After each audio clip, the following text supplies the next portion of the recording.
அன்புள்ளம் கொண்ட அம்மன் அருள் டிவி நேயர்களே வணக்கம். நான் உங்கள் அறிமுக ஜோதிடர் வெங்கடேஸ்வரன். நம்ம இப்ப எதை பத்தி பார்க்க போறோம்னா சனி பயிற்சியை பத்தி பார்க்க போறோம்.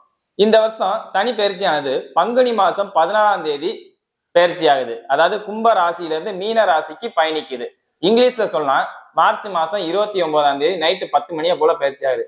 இந்த பயிற்சி நடக்கிறதுனால 12 ராசிகளுக்கும் என்னென்ன மாதிரியான மாற்றங்கள் நடக்க போகுது, யார் யாருக்கெல்லாம் நல்லது விஷயங்கள் நடக்க போகுது, யார் யாருக்கெல்லாம் பாதிக்கிற தன்மை நடக்க போகுது, இந்த பாதிப்புகளை எப்படி நம்ம நிவர்த்தி பண்ணிக்கலாம், எந்தெந்த ரூபத்துல எல்லாம் நம்ம பாதிப்புகளை பார்க்க போறோம், எந்தெந்த ரூபத்துல எல்லாம் நன்மைகளை பார்க்க போறோம் அப்படிங்கிறத பத்தி தான் இந்த வீடியோல நம்ம பார்க்க போறோம்.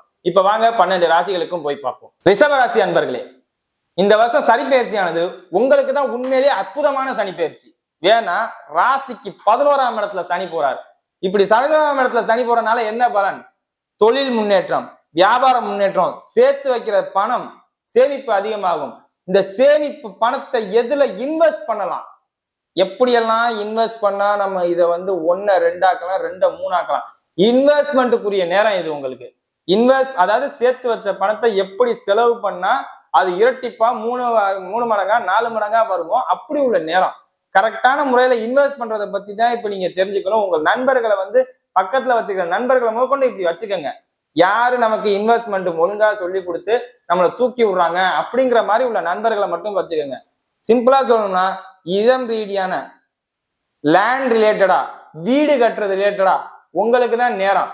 காரணம் என்னன்னா 4ஆம் இடத்துக்கு 8ல சனி பயணிக்கிறார். 4ஆம் இடத்துக்கு 8ஆம் இடத்துல சனி பயணிக்கிறனால வீடு வீடா கட்டி வாடகைக்கு விடுற தன்மை, அதே மாதிரி லேண்ட் வாங்குறதுக்கு உண்டான தன்மை, அதே மாதிரி கல்வித்துறையில இருக்கிறவங்க யாராவது ஸ்கூல் ஆரம்பிக்கணும்னு நினைக்கிறவங்களாக இருந்தால் புதுசா ஒரு பிரைமரி ஸ்கூல் மாதிரி ஆரம்பிச்சு பார்ப்போமே, உங்களுக்கு இது ஒரு அற்புதமான நேரம். பிரைமரி ஸ்கூல் லெவல்ல தான் சொல்றேன், நான் ஹையர் லெவல்ல சொல்லல. பிரைமரி ஸ்கூல் உங்களுக்கு செட் ஆகுங்கிற மாதிரி உள்ள தன்மை ஜனனகால ஜாதகத்தில் புதனோட தன்மையும் சனியோட தன்மையும் நல்லா இருந்தா நிச்சயம் நீங்க பிரைமரி ஸ்கூல்லே இந்த சனி பயிற்சியில உங்களால கொண்டு வர முடியும். அதோட திருமண வயதினராக இருக்கும் பட்சத்தில் கவனமா தேடணும் பெண்ணை. திருமணம் அமையும், அப்புறம் ஏன்டா இந்த பொண்ணை எடுத்தோம் அப்படிங்கிற உள்ள தன்மையும் அமையும். காரணம் என்னன்னா 11ஆம் இடத்துல இருந்து எந்த இடத்த முதல்ல பார்ப்பாரு? 3ஆம் பார்வையா உங்களைத்தான் ஃபர்ஸ்ட் பார்ப்பாரு. உங்களை ஃபர்ஸ்ட் பார்ப்பாரு, அப்புறம் 5ஆம் இடத்தை பார்ப்பாரு, அதுக்கப்புறம் தான் என்ன பண்ணுவாரு? 8ஆம் இடத்தை பார்ப்பாரு. லவ் பிரேக்கப் ஆகலாம். என்னடா இவ்வளவு தூரம் நல்லா சொல்லிட்டு திடீர்னு குண்டா வைக்கிறேன். லவ் சார்ந்த விஷயங்கள் பிரேக்கப் ஆகும். அதே மாதிரி குழந்தை சார்ந்த விஷயங்கள் ரொம்ப ரொம்ப எச்சரிக்கையா பார்த்துக்கணும். ரிஷபராசினர் குழந்தை விஷயத்துல ரொம்ப கவனமா இருங்க. நான் அதை முன்னாடியே சொல்லிடுறேன். ஆஞ்சநேயர் வழிபாடும் பண்ணுங்க. ஏன்னா குழந்தைக்கு எனக்கு கல்யாணம் ஆகி ரொம்ப வருஷம் ஆச்சு, இன்னும் குழந்தை பிறக்கன்னு இருக்கு பாத்தீங்களா, அவங்களா இருந்தா இந்த டெஸ்ட் டியூப் பேபி ரிலேட்டடா போங்க. ஏன்னா இயற்கைக்கு முரணான வேலையை பார்க்கும் போது சனி பகவான் ரொம்ப ஒத்துழைப்பு கொடுப்பார். நியாயமா போகணும்னா தான் குரு, நியாயமற்ற வழியில போகணும்னா சனி தான். இந்த சனி பயிற்சியில உங்களுக்கு நல்லபடியா கிடைக்கும். இன்னும் சொல்ல போனா நடந்துகிட்டு இருக்கிற குருவே உங்களோட ராசியில இருந்து 5ஆம் பார்வையா பாக்குது. இந்த நேரத்துல ரிஷபராசினருக்கு நிச்சயம் குழந்தை பாக்கியம் உண்டாயிருக்கணும். இதை தவற விட்டு எனக்கு கல்யாணமாய் நீண்ட காலம் ஆயிருச்சு ஆனா இன்னமும் எனக்கு குழந்தை பாக்கியம் இல்லைன்னு நீங்க சொல்றதாக இருந்தால் தயவு செய்து ஹாஸ்பிட்டல் போய் ஒரு செக்அப் பண்ணி பாருங்க. நல்லபடியா கிடைக்கிற அமைப்பு இருக்கா அப்படிங்கிறத பாருங்க. அடுத்தது தொழில் ரீதியா உங்களுக்கு புதுசா ஒரு தொழிலே ஆரம்பிக்கிறதுக்கு உண்டான சிந்தனை வரும். நல்ல முறையில 2வது தொழில் ஆரம்பிக்கலாமா, இல்ல 3வது தொழில், 2 தொழில் பண்ணிக்கிட்டு இருக்கேன் 3வது தொழில் ஆரம்பிக்கலாமா அப்படிங்கிற உள்ள தன்மை கிடைக்கும். பார்ட்னர்ஸ், நல்ல பார்ட்னர்ஸ் அமைவாங்க. அவங்கள நம்பி இன்வெஸ்ட் பண்ணலாமா. நீங்க ஜனனகால ஜாதகத்துல கூட்டு தொழில் செய்யற அமைப்பு இருக்கா அப்படிங்கிறத பார்க்கணும். ஜனனகால ஜாதகத்துல கூட்டு தொழில் செய்யற அமைப்பு இருந்தா பார்ட்னர்ஸை சேர்த்துக்கங்க. நல்ல முறையில வியாபாரம் பண்ணுங்க. நல்ல முறையில திருப்தியான லாபம் வரும். அந்த லாபத்தை எந்த வழியில போய் முடக்கணும்? பணத்தை பணமா வச்சிருந்தா பணம் தான். அதை கோல்ட்ல இன்வெஸ்ட் பண்ணுமா, இல்ல லேண்ட்ல இன்வெஸ்ட் பண்ணுமா, இல்ல வேற எதுவும் கார் மாதிரி வாங்கி விட்டு அதை கால் டாக்ஸி மாதிரி மாத்தலாமா, அப்படி சிந்தனைக்கு வாங்க. பணத்தை பணமா வச்சு தேவைக்கான பணத்தை மட்டும் கையில வச்சுக்கிட்டு எதுல இன்வெஸ்ட் பண்ணணும்னு நினைச்சீங்கன்னா இந்த சனி பயிற்சியானது உங்களுக்கு ஒரு அற்புதமான சனி பயிற்சியாக மாறும். கஷ்டப்பட தயாரா இருந்தா நிச்சயம் நல்லா இருப்பீங்கன்னு சொல்றேன். ரிஸ்க் எடுக்க தயாரா இருந்தா நல்லா இருப்பீங்க அப்படின்னு சொல்றேன். ஜனனகால ஜாதகம் ரொம்ப ரொம்ப முக்கியம். அதுல பாருங்க நமக்கு நல்லா இருக்கா, நமக்கு காசு பணம் சம்பாதிக்கிற ரீதி இருக்கா, வெறும் சனி பயிற்சி ஆகிறத மட்டும் மட்டும் சொல்லக்கூடாது. ஜனனகால ஜாதகத்தில் குரு நல்லா இருக்கணும். அது நல்லா இருந்தாதான் காசு பண வாழ்க்கைக்கு நல்லா இருக்கும். பொருளாதார வாழ்க்கைக்கு சுக்கிரன் நல்லா இருக்கணும். இதெல்லாம் இருக்கு. ஜனனகால ஜாதகம் அது வேற. சனி பயிற்சியை மட்டும் வச்சு சொல்லும் போது இந்த சனி பயிற்சி உங்களுக்கு நல்லா இருக்கு அப்படின்னு தான் சொல்றேன். அதை நீங்க தப்பான மனநிலைக்கு எடுத்துட்டு போய் இது பண்ணா கோடீஸ்வரன் ஆயிடுவோமா, அப்படி பண்ணா லட்சாதிபதி ஆயிடுவோமா, லாட்ரி டிக்கெட் போடுவோமா, அப்படிலாம் இது பண்ணக்கூடாது. லாட்ரில எல்லாம் நீங்க ஏமாற வேண்டாம். ஏன்னா 8ஆம் இடத்தை சனி பாக்குது, 11ஆம் இடத்துல சனி இருக்கு. சொகுசா சம்பாதிக்க முடியாது. சொகுசா சம்பாதிக்கணும்னா 8ம் 11ம் வேணும். அந்த இடத்துல யார் உட்கார்ந்துருக்கா? சனி பகவான் உட்கார்ந்துருக்காரு. சனி பகவான் உட்கார்ந்துருக்கும் போதுல எப்படி ஓடணும், உழைக்கணும், மாடு மாதிரி நடக்கணும், அப்படின்னாதான் வாழ்க்கை கிடைக்கும்.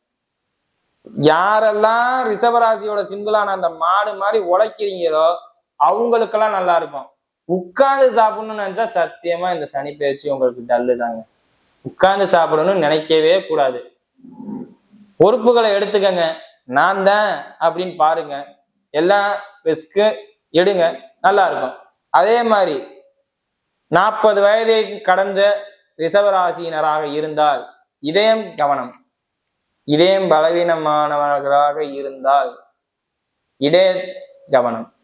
ஹார்ட் சம்பந்தப்பட்ட பிரச்சனைகள், கொலஸ்ட்ரால் சம்பந்தப்பட்ட பிரச்சனைகள் உங்களுக்கு வரலாம். அதே மாதிரி இந்த ஜாயிண்ட் பெயின்ஸ், இந்த காலோட ஜாயிண்ட் பெயின்ஸ், இந்த தோள்பட்டையோட ஜாயிண்ட் பெயின்ஸ் எல்லாம் வரும். அதெல்லாம் முன்கூட்டியே கவனமா பார்த்துக்கங்க. மற்றபடி பெரிய அளவுல பாதிக்காது. அதே மாதிரி இளம் வயது பெண்களாக இருக்கும் பட்சத்தில் உங்களோட பிரைவசியான விஷயங்கள்ல அப்பப்ப ஹாஸ்பிட்டல்ல போய் செக் பண்ணிக்கோங்க. ப்ராப்ளம் இருந்துச்சுன்னா, இது என்ன வெளியில நம்மளால சொல்ல முடியாதுன்னா நீங்க உங்க அம்மாட்ட சொல்லுங்க, அப்பாட்ட சொல்லுங்க. அது தப்பு இல்லை. டாக்டர்ஸை கன்சல்ட் பண்ணலாம். பிரச்சனை இருக்கிறவங்க வேணா இந்த 8ஆம் இடத்தை 10ஆம் பார்வையா பார்க்கும் பட்சத்தில் அது அந்த இடத்துல ஒரு பிரச்சனைகள் வரும். அதெல்லாம் கவனமா பார்த்துக்க வேண்டியது உங்களோட கடமை. என்னடா இதெல்லாம் போய் சொல்றாரு அப்படின்னு நினைக்காதீங்க. ஒரு இன்ஃபர்மேஷன், உடம்ப பார்த்துக்கங்க அப்படிங்கிறதுல ஒரு இன்ஃபர்மேஷன். காரணம் என்னன்னா ராசியை சனி பார்க்கிறார், 8ஆம் இடத்தையும் சனி பார்க்கிறார். அது பருவ வயதுல இருக்க பெண்களுக்கு இது சார்ந்த பிரச்சனை. பருவ வயதுல இருக்கிற ஆண்களுக்கு காதல் சம்பந்த பிரச்சனை, அதாவது லவ் செட் ஆகும்னு சொல்ல, லவ் ஃபெயிலியர் ஆயிரும். யாரும் லவ் பண்ணாதீங்க. லவ் பண்ணா அப்புறம் அது ஃபெயிலியர் ஆகிதான் முடியும். ஏன்னா இப்படி நெகட்டிவா சொல்றேன்னு நினைக்காதீங்க. 5ஆம் இடத்தையும் 8ஆம் இடத்தையும் பார்க்கிற நாள் சனி பகவான் அதுக்காண்டி ரொம்ப எஃபோர்ட் போட சொல்லணும். ரொம்ப எஃபோர்ட் போட்டு கடைசியில ப்ராப்ளம்ஸை கொண்டு வந்து விட்டுருச்சுன்னா அதுக்குதான் சொல்றேன் கவனமா இருங்க. லவ் பண்ணாதீங்கன்னு சொல்ல, லவ் பண்ணா கவனமா இருந்து பண்ணுங்க. அது ஒரு கேர் பண்ணிக்கா. கண்ணாடியை பாத்துக்கிற மாதிரி பாத்துக்கணும். கண்ணாடியை உடஞ்சு போனச்சுதான் அப்படிங்கிற மாதிரி உள்ள தன்மைக்கு வாங்க. ரிலாக்ஸா கொண்டு போங்க, அமைதியா கொண்டு போங்க. வேற எதுவும் சொல்லல. மற்றபடி திருமணம் ஆகுமா அப்படின்னு கேட்டா திருமணமும் நடக்கும். அவங்கள்ட்ட நீங்க கவனமாகவும் அனுசரணையாகவும் நடந்துக்கணும். மனைவி மேல ரிப்போர்ட் வராது, உங்க மேலதான் ரிப்போர்ட் வரும். கணவனா இருந்தா கணவன் மேல ரிப்போர்ட் வராது, உங்க மேலதான் ரிப்போர்ட் வரும். ஆனா இருந்தால் பெண்ணு மேல ரிப்போர்ட் வரும், பெண்ணா இருந்தா ஆண் மேலதான் ரிப்போர்ட் வரும். அதாவது ரிஷபராசினருக்கு தான் ரிப்போர்ட் வருமே ஒழிய உங்களோட கணவன் மனைவியருக்கு ரிப்போர்ட் வராது. அதனால நீங்க கவனமா பார்த்துக்கங்க. அதே மாதிரி திருமணமாகி டைவர்ஸ் ஆனவங்க 2ஆம் திருமணம் நடக்குமான்னு கேட்டா கொஞ்சம் இழுத்து பிடிச்சுதான் பண்ணணும். ஏன்னா 11ஆம் இடத்துல சனி. 2வது மனைவினா என்ன, 2வது வாழ்க்கை அமையுமா அப்படிங்கிற ஒரு கேள்விக்குரிய வச்சுட்டு அதுக்கப்புறம் மனதளவுல ஒரு வெக்ஸை கொடுத்துட்டு தான் அதை நடத்தி கொடுக்கும். மற்றபடி எல்லாம் சூப்பரா இருக்கு. அதே மாதிரி லேண்டு திடீர்னு ஏதாவது ஒரு லேண்டு உங்களுக்கு கிடைக்கும். 10 ரூபாய்க்கு போற லேண்டு உங்களுக்கு 8 ரூபாய்க்கு கிடைக்கும். அதே மாதிரி வேற எதுவும் எனக்கு லாபம் கிடைக்கும்னு பார்த்தோம்னா எதிரிகள் உங்களிடம் பணிவார்கள். அதாவது எதிரிகளோட எதிரிகளா இருப்பாங்க பாத்தீங்களா, அவங்க எல்லாம் உங்களுக்கு நண்பர்களா வருவாங்க. உங்களுக்கு தேடாமே அவங்கெல்லாம் உங்களை தேடி வந்து நல்லது பண்ணிட்டு போவாங்க. அதே மாதிரி வருமானம், இரட்டிப்பு வருமானம் கிடைக்கும். இரட்டிப்பு வருமானம், அதிகப்படியான வருமானம், தொழில்ல லாபம், இந்த மாதிரி விஷயங்கள் நல்லா இருக்கும். அதே மாதிரி உயர்கல்வியில இருந்து, அதாவது உயர்கல்வினா என்ன, கிராஜுவேட்ல இருந்து பிஜி, யூஜில இருந்து பிஜி நான் போகணும்னு நினைக்கிறீங்களா, நல்ல காலேஜ் கிடைக்கும். அதே மாதிரி பிஜில இருந்து நான் ரிசர்ச்சுக்கு போறேன், ஆராய்ச்சி பிஹெச்டி பண்ண போறேன்னு நினைக்கிறீங்களா, நல்ல முறையில உங்களுக்கு இந்த மாதிரி கிடைக்கும். ஈஸியா அந்த ஸ்காலர்ஸ்க்கு வந்து ஒரு அற்புதம், படிக்கிறவங்களுக்கு ஒரு அற்புதமான நேரங்க. ரிஷபராசினருக்கு படிச்சுக்கிட்டே இருப்பாங்க பாத்தீங்களா, அவங்களுக்கு இது ஒரு அற்புதமான நேரம். யூஜில இருந்து பிஜிக்கும் ஒரு நல்ல காலேஜ் கிடைக்கும். இல்ல பிஜில இருந்து நான் ரிசர்ச்சுக்கு போறேன், பிஹெச்டி பண்றேன் அப்படிங்கிறீங்களா, அவங்களுக்கும் நல்ல காலேஜ் கிடைக்கும். அதே மாதிரி அந்த கிராஜுவேஷன்ல ஃபைனல் இயர் முடிக்கும் போது ரிசர்ச் ஓரியன்டா இருப்பாங்க பாத்தீங்களா, அவங்களுக்கும் ஒரு நல்ல இது கிடைக்கும். அதே மாதிரி பிளேஸ்மெண்ட், காலேஜை முடிச்ச கையோட எனக்கு வேலை கிடைக்குமான்னு நிறைய பேர் எதிர்பார்த்துட்டு இருப்பீங்களே, உங்களுக்கு கிடைக்கும். ஐடி துறையில இருக்கிறவங்களுக்கு எல்லாம் நிச்சயம் கிடைக்கும், அதெல்லாம் எந்த மாற்றமும் இல்லை. அதே மாதிரி பிஎஸ்சி பிஏ எம்ஏ இதெல்லாம் படிச்சிருக்கிறவங்களுக்கு வேலை கிடைக்குமான்னு கேட்டா பிரைவேட் செக்டார்ல வேலை கிடைக்கும். கவர்மெண்ட் செக்டார்ல வாய்ப்பு குறைவு தான். ஏன்னா சனி வந்து பிரைவேட் தானே ஒழிய கவர்மெண்ட் இல்ல. சூரியன் தான் பிரைவேட், சூரியன் தான் கவர்மெண்ட். சாரி, பேச்சுவாக்கில் மாத்தி சொல்றேன். சூரியன் தான் கவர்மெண்ட், சனி பிரைவேட் தான். பிரைவேட்ல உங்களுக்கு நல்ல ஊதியத்துல, உயர் ஊதியத்துல கிடைக்கும். அதே மாதிரி ஒரு இடத்துல இருந்து இன்னொரு இடம் ஷிஃப்ட் ஆகணும்னு நினைக்கிறேனா அப்படின்னு நினைக்கிறீங்களா, சனி பெயர்ச்சி ஆனதுக்கு அப்புறம் நீங்க ஷிஃப்ட் ஆகிற வாய்ப்பே கிடைக்காது. ஏன்னா ஷிஃப்ட் ஆனா என்ன பணம் கிடைக்குமோ அது நமக்கு இங்கே கிடைக்கும். இப்போ ஒரு 5000 ரூபாய் வாங்கிட்டு இருக்கீங்கன்னா அங்கே போனா 7000 ரூபாய் கிடைக்கும்னா இங்கே அந்த 7000 ரூபாய் உங்களுக்கு கிடைக்கும். அப்படிங்கும் போது நீங்க ஏன் ஷிஃப்ட் ஆகணும்? அதெல்லாம் நல்லபடியாவே அமையும். அதனால ரிஷப ராசினருக்கு இந்த வாட்டி சனி பயிற்சி நல்லா இருக்கும். இப்ப நட்சத்திர ரீதியான பலன்களை பார்ப்போம். இப்ப கார்த்திகை நட்சத்திரம், கார்த்திகை நட்சத்திரக்காரர்களுக்கு வீடு சார்ந்த இதுல அமோகமா இருக்கு. வீடு கட்டலாம். என்னைய பொறுத்தவரை என்கிட்ட பணம் நிறைய இருக்கு, நான் எப்படி இன்வெஸ்ட் பண்றதுன்னு தெரியல அப்படின்னு முடிச்சுட்டு இருக்கீங்கன்னா வீடு கட்டலாம், லேண்ட்ல இன்வெஸ்ட் பண்ணலாம். கோல்டு வேண்டாம், கோல்டு உங்களுக்கு ரிஸ்க் எடுக்கும். ஈவன் கோல்டு உங்களுக்கு முன்னேற்றத்தை லாபத்தையே தான் கொடுத்துக்கிட்டு இருக்கு அப்படின்னு சொன்னாலும் உங்களுக்கு அது செட் ஆகாது. இதே சிறு முதலீடு பண்ணணும்னு நினைக்கிறவங்க கோல்டுல இன்வெஸ்ட் பண்ணுங்க, சில்வர்ல இன்வெஸ்ட் பண்ணுங்க, உங்களுக்கு நல்லா இருக்கும். சில்வர் உங்களுக்கு அற்புதமா இருக்கும். அதே மாதிரி திருமணம் ஆகாதவர்களுக்கு திருமணம் கைகூடும். கார்த்திகை நட்சத்திரக்காரர்களுக்கு, கார்த்திகை நட்சத்திரக்காரர்கள் தான் நான் என்ன சொன்னேன், கல்யாணம் ஆனாலும் உங்களை குறை சொல்லுவாங்க அப்படின்னு சொன்னேன்ல, அது நீங்க தான். அதனால அதெல்லாம் குறையெல்லாம் நீங்க குறை சொல்றாங்களா அமைதியா விட்டுட்டு போனோம்னா எல்லாமே நல்லா இருக்கும். அடுத்தது ரோஹிணி நட்சத்திரக்காரர்கள், உங்களுக்கு இடமாற்றம் ஏற்படும். ஒரு இடத்துல இருந்து இன்னொரு இடத்துக்கு மாறுற தன்மை ஏற்படும். அந்த மாறுற தன்மையால உங்களுக்கு லாபம் உண்டு. ஷிஃப்ட் ஆக வேண்டியது நீங்க மட்டும்தான். ஒரு இடத்துல இருந்து இன்னொரு இடத்துக்கு ஷிஃப்ட் ஆகிறேன். இப்ப ஐடில வேலை பார்க்குறீங்க, அதே மாதிரி ஜாப் அப்ராட் போகணும்னு சொன்னேன் பாத்தீங்களா, ஜாப் அப்ராட்ல ட்ரை பண்ணணும்னு நினைக்கிறேன், நான் இப்ப போலாமான்னு கேட்டா உங்களுக்கு அது கிடைக்கும், நல்லபடியாவே கிடைக்கும். அதே மாதிரி ஒரு இப்ப இங்க வேலை பார்த்துக்கிட்டு இருக்கேன், இங்க இருந்து இந்த இடத்துக்கு வேலைக்கு போலாமா அப்படின்னு கேட்டா கிடைக்கும். அரசு அதிகாரியா இருக்கும் பட்சத்தில் உங்களுக்கு நினைச்ச இடத்துக்கு டிரான்ஸ்பர் கிடைக்கும். நினைச்ச இடங்கிறது ஜனனகால ஜாதகம் தான், ஆனா நிச்சயம் டிரான்ஸ்பர் உண்டு உங்களுக்கு. அதே மாதிரி எல்ஐசியில பணம் போட்டிருந்தா அந்த பணம் கை கூடுற நேரம் வந்துருச்சு. அதாவது அந்த பணத்தை ரினியூவல் பண்ற தன்மை, ரினியூவல் பண்றேன்னா கொஞ்சம் உங்க உடல்நிலை பாதிக்கலாம் அப்படிங்கிறத சொல்லாம சொல்றேன், வேற எதுவும் இல்லை. அது நீங்க பாத்துக்கங்க. உடல் 40 வயது, ஏன்னா எல்லாரும் எல்ஐசி போட மாட்டாங்க. ஒரு 40 வயசை கலைஞ்சிருச்சு, நமக்கு இந்த மாதிரி ஆரோக்கியம் முக்கியம்னு நினைக்கிறேன் தான் அந்த இது பண்ணுவாங்க. அவங்களுக்கு அந்த பணத்தை கிளைம் பண்ற மாதிரி உள்ள சூழ்நிலை வரும். இதயம் சார்ந்த பிரச்சனையில கவனமா இருந்துக்கன்னு சொன்னது இந்த ரோகிணி நட்சத்திரமும் மிருகசீரிஷ நட்சத்திரமும் தான். சும்மா நான் கார்த்திகை நட்சத்திரத்துக்கு இதயம் சார்ந்த பிரச்சனை வராது. காரணம் என்ன, அவங்களே சூரியன், அதனால அவங்களுக்கு பாதிக்காது. அடுத்தது மிருகசீரிஷ நட்சத்திரக்காரர்கள், மிருகசீரிஷ நட்சத்திரக்காரர்களுக்கும் திருமணம் கைகூடும்.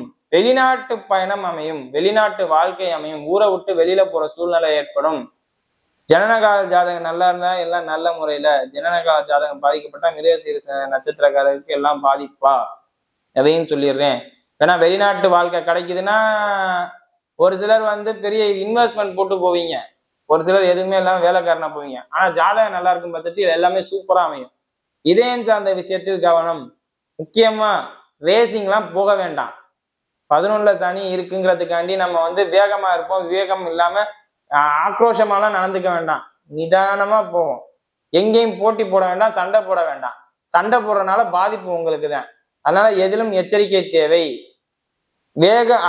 வேகமா போறேங்கிற தன்மையில உங்களுக்கு மேலானவர் இருப்பாங்கல்ல, உங்களுக்கு வயசுல மூத்தவங்களா இருக்கலாம், இல்லாட்டி உங்களோட சீனியர் எம்ப்ளாயியா இருக்கலாம், அவங்கள்ட்ட எல்லாம் கெட்ட பேர் வாங்கிக்கிங்க, கெட்ட பேர் வாங்கிக்காதீங்கன்னு சொல்லாம சொல்றேன். வேகமா போனா இதெல்லாம் நடக்கும்னு சொல்றேன். அது நீங்க தான் பாத்துக்கணும். என்னதான் சொன்னாலும் மிருகசீரிஷ நட்சத்திரக்காரர்கள் கேட்க மாட்டீங்க, இருந்தாலும் ஒரு கனிவா சொல்றேன், வேற எதுவும் இல்லை. வீடியோ இப்பதான் ஃபர்ஸ்ட் டைம் பார்க்கறதா இருந்தா லைக் பண்ணுங்க, ஷேர் பண்ணுங்க, கமெண்ட் பண்ணுங்க. வேற எதுவும் ஜோதிட ஆலோசனைக்கு கீழே நம்பர் இருக்கு, கால் பண்ணுங்க. நன்றி.